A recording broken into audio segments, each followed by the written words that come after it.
Selamat pagi, Bapak Ibu, saudara-saudara Sobat The Messenger. Salam sejahtera untuk kita semua.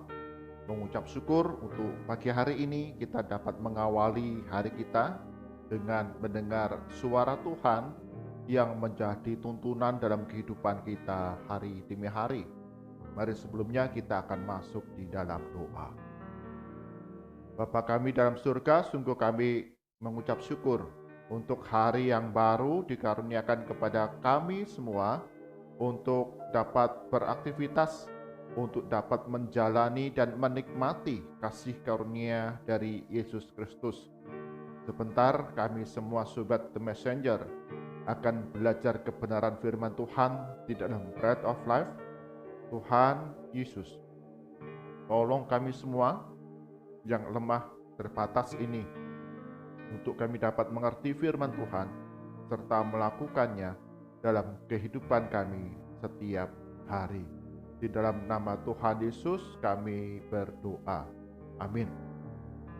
Bagian firman Tuhan jadi perenungan kita pada pagi hari ini diambil dari kitab Efesus. Kitab Efesus pasal yang kedua ayat yang ke-11 hingga ke-19. Efesus pasal 2 ayat 11 hingga 19, demikian firman Tuhan. Karena itu ingatlah bahwa dahulu kamu sebagai orang-orang bukan Yahudi menurut daging, yang disebut orang-orang tak bersunat oleh mereka yang menamakan dirinya sunat, yaitu sunat lahiriah yang dikerjakan oleh tangan manusia. Bahwa waktu itu kamu tanpa Kristus tidak termasuk kewargaan Israel dan tidak mendapat bagian dalam ketentuan-ketentuan yang dijanjikan, tanpa pengharapan dan tanpa Allah di dalam dunia. Tetapi sekarang di dalam Kristus Yesus, kamu yang dahulu jauh menjadi dekat oleh darah Kristus. Karena Dialah damai sejahtera kita, yang telah mempersatukan kedua pihak dan yang telah merobohkan tembok pemisah, yaitu perseteruan. Sebab dengan matinya sebagai manusia, Dia telah membatalkan hukum Taurat dengan segala perintah dan ketentuannya untuk menciptakan keduanya menjadi satu manusia baru di dalam dirinya, dan dengan itu mengadakan damai sejahtera. Dan untuk memperdamaikan keduanya di dalam satu tubuh dengan Allah oleh salib, dengan melenyapkan perseteruan pada salib itu. Ia datang dan memberitakan damai sejahtera kepada kamu yang jauh dan damai sejahtera kepada mereka yang dekat. Oleh karena Dia, kita kedua pihak dalam satu roh beroleh jalan masuk kepada Bapa. Demikianlah, kamu bukan lagi orang asing dan pendatang, melainkan kawan sekeluarga dari orang-orang kudus dan anggota-anggota keluarga Allah. Amin. Demikian firman Tuhan. Yang berbahagia adalah setiap kita yang senantiasa merenungkan firman Tuhan siang dan malam, serta melakukannya dalam kehidupan kita hari demi hari. Bapak Ibu, saudara-saudara yang terkasih dalam Tuhan Yesus, tema perenungan kita pada pagi hari ini adalah kapan saja dan di mana saja. Kapan saja dan di mana saja. Dengan kemajuan teknologi yang ada sekarang ini, kita dapat melakukan banyak hal, bahkan menyelesaikan tugas-tugas kita di mana saja dan kapan saja. Misalnya, di dalam perjalanan di kereta api, kita dapat mengirim email, kita dapat berkomunikasi dengan pelanggan kita untuk bernegosiasi, berbicara tentang bisnis. Yang lain, kita dapat menyelesaikan tugas-tugas kantor.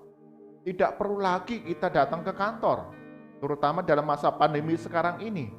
Ada banyak tugas kantor yang dapat kita kerjakan, kita selesaikan di rumah dengan mengakses komputer yang kita miliki. Anak-anak kita tidak belajar di sekolah, tapi melakukan proses pembelajaran di rumah.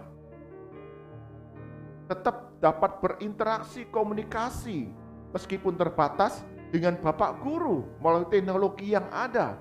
Kemudian diberikan tugas, diberikan pembelajaran di sana. Dan proses pembelajaran itu dapat berjalan dengan baik melalui teknologi yang ada. Bahkan ketika kita pandemi tidak dapat pergi kemana-mana, tidak dapat berwisata kemana-mana, dengan bantuan internet dikatakan ada sekarang beberapa tawaran wisata virtual.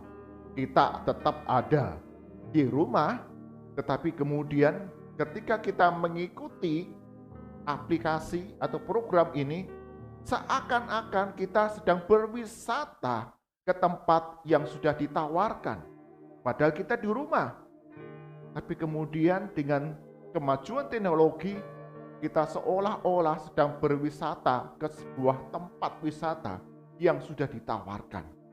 Kemajuan teknologi membuat kita yang jauh itu menjadi dekat. Bukan saja dekat, tapi sepertinya kita mengalaminya. Padahal tempat itu begitu jauh daripada kita. Jadi pada zaman sekarang ini, dengan kemajuan zaman, kemajuan teknologi, kemajuan dunia internet, kita dapat melakukan banyak hal di mana saja dan kapan saja.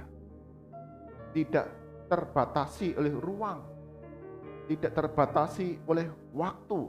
Kapan kita mau mengerjakannya, kita dapat melakukannya dengan baik.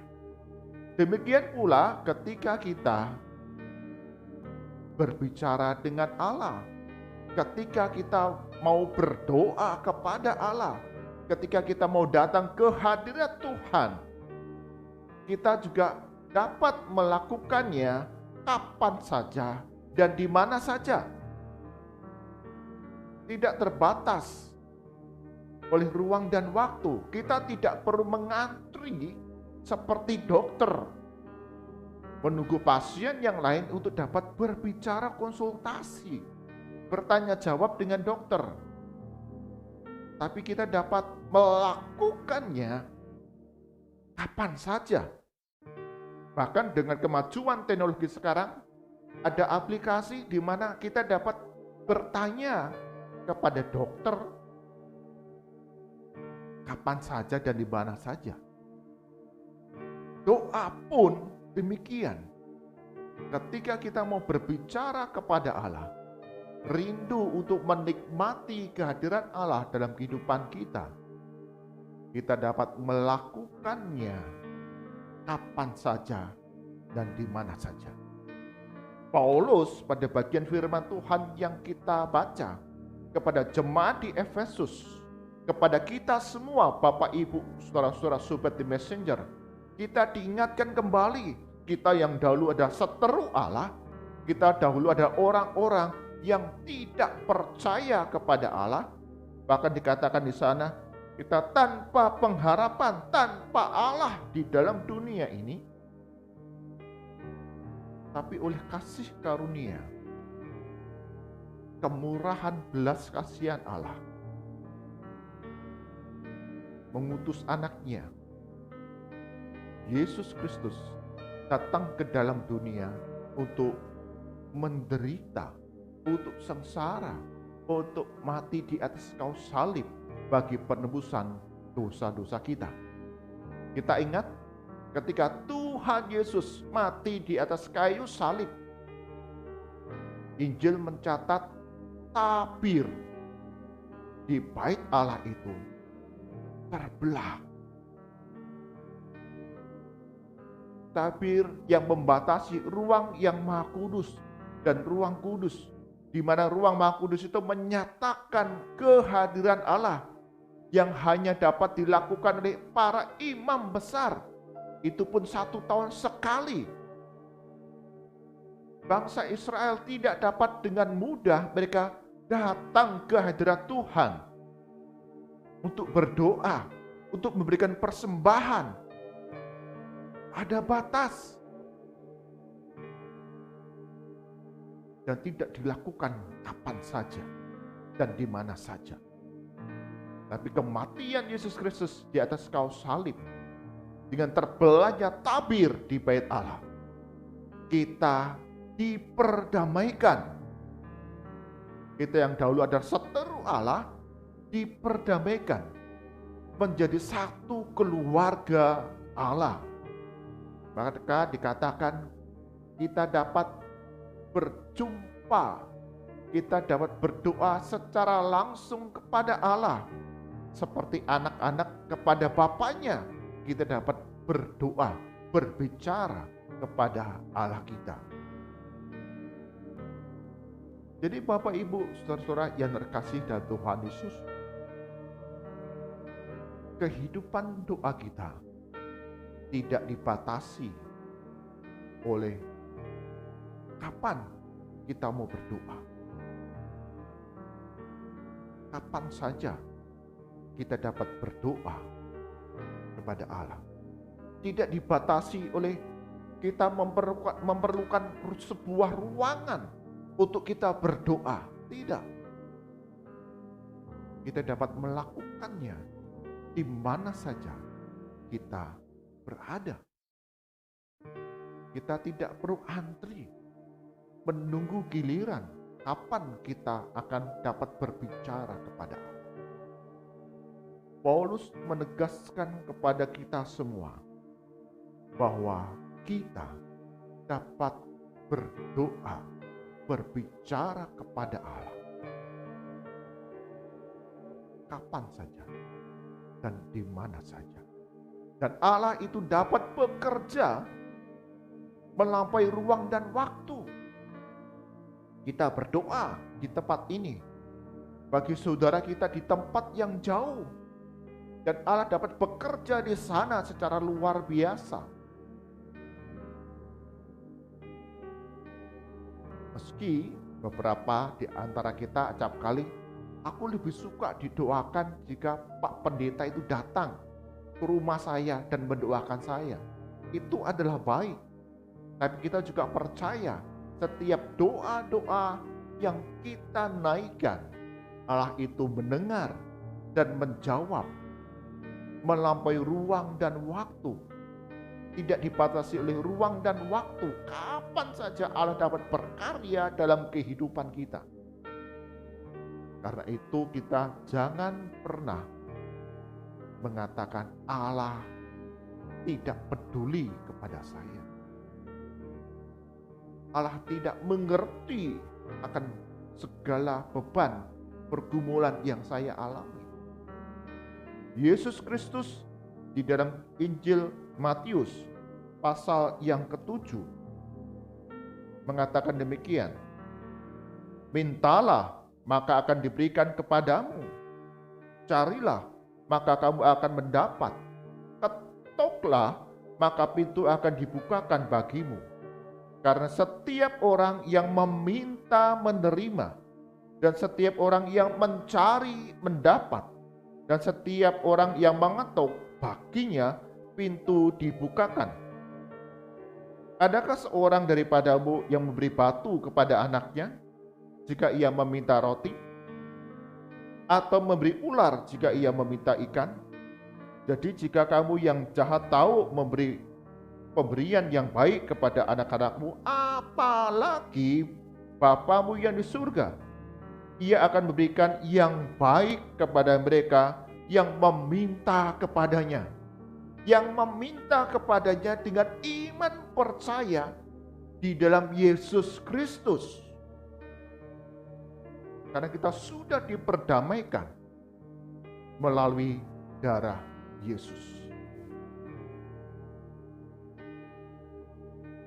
Pendiri dari Coca-Cola memiliki impian bahwa minuman karbonasi yang dibuatnya itu dapat diminum oleh semua orang di seluruh muka bumi ini. Dan mudah didapatkan kapan saja, di mana saja. Dapat menikmati Coca-Cola, minuman karbonasi yang dibuatnya. Itu impian, pengharapan, tujuan bisnisnya. Dan kita melihat siapa yang tidak tahu Coca-Cola. Hampir semua belahan bumi ini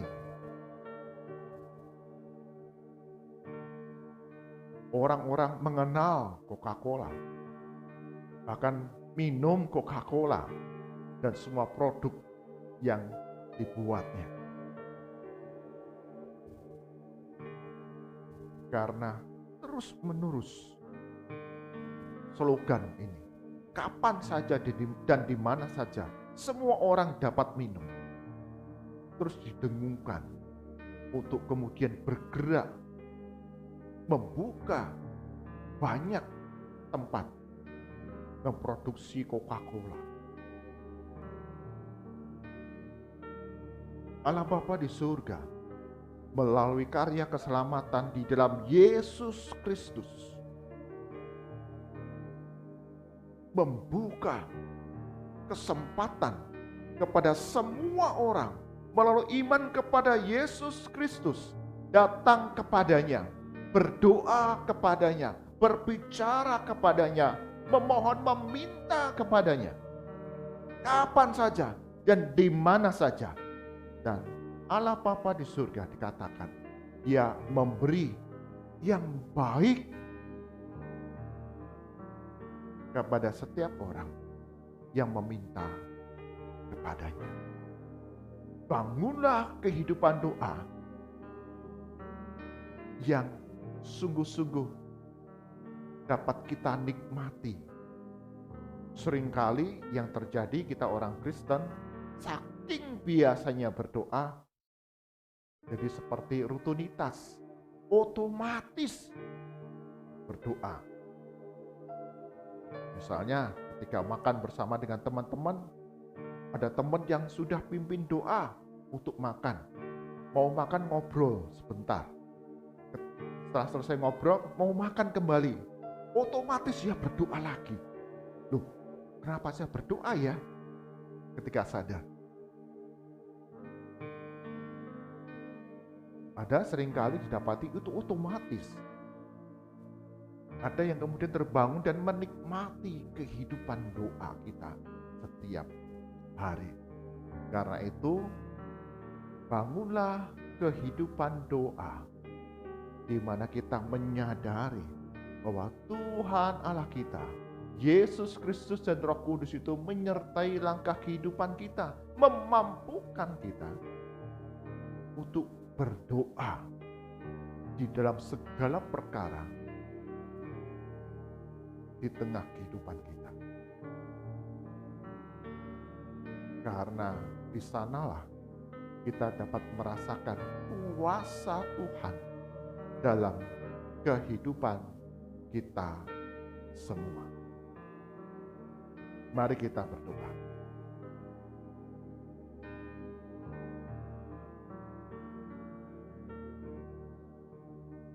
Tuhan Yesus, sungguh kami mengucap syukur. Kami boleh diingatkan kembali melalui karya keselamatan Yesus Kristus di atas kayu salib. Kami yang dahulu adalah seteru Allah. Kami tidak dapat berjumpa secara langsung dengan Allah Bapa. Tapi sungguh melalui kematian Yesus Kristus di atas kayu salib, tabir petalah terbelah. Kami diperdamaikan sehingga kami boleh datang ke hadirat Tuhan. Rindu untuk menikmati kehadirat Tuhan dalam doa kami dengan bebas, kapan saja dan di mana saja kami dapat berbicara kepada Allah. Karena kami adalah anggota keluarga Allah dan Engkaulah Bapa kami yang menjadi sumber kehidupan kami. Berkati Untuk Sobat The Messenger, setiap hari kami memiliki kehidupan doa yang sungguh indah yang kami nikmati setiap hari. Bukan rutinitas biasa, tapi kami percaya ada kuasa Tuhan yang nyata, yang berkarya dalam kehidupan kami. Kami menserahkan sepanjang hari kehidupan kami yang penuh dengan tantangan, yang penuh dengan segala perkara dan godaan. Kami terus memohon dalam kehidupan doa kami, meminta kuasa Tuhan itu boleh nyata. Berkati ya Tuhan segala aktivitas kami sepanjang hari ini, Engkau yang memberikan pertolongan, sehingga apapun yang kami lakukan, usaha pekerjaan, studi kami, bahkan pelayanan kami, Engkau membuatnya berhasil. Bagi kami yang sakit, Engkau pulihkan dan sembuhkan kami.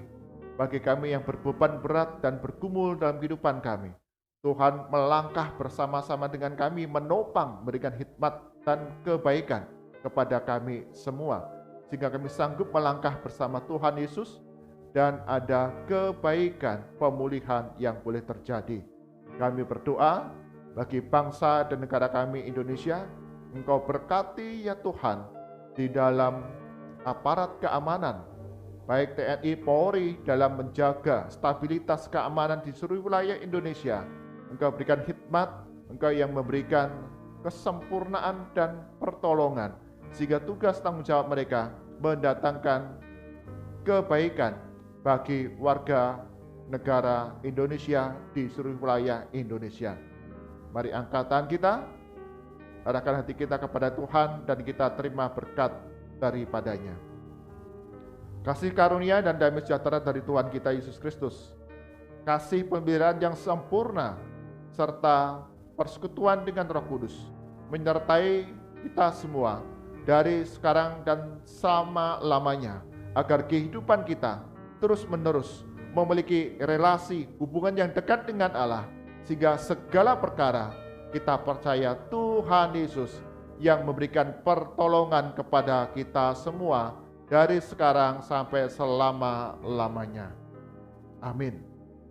Bapak Ibu, saudara-saudara yang terkasih dalam Tuhan Yesus, kita boleh diingatkan kembali bahwa kapan saja dan di mana saja kita dapat berbicara kepada Allah, berdoa kepada Allah, dan kita percaya Tuhan itu mendengar dan memberikan yang baik kepada kita semua.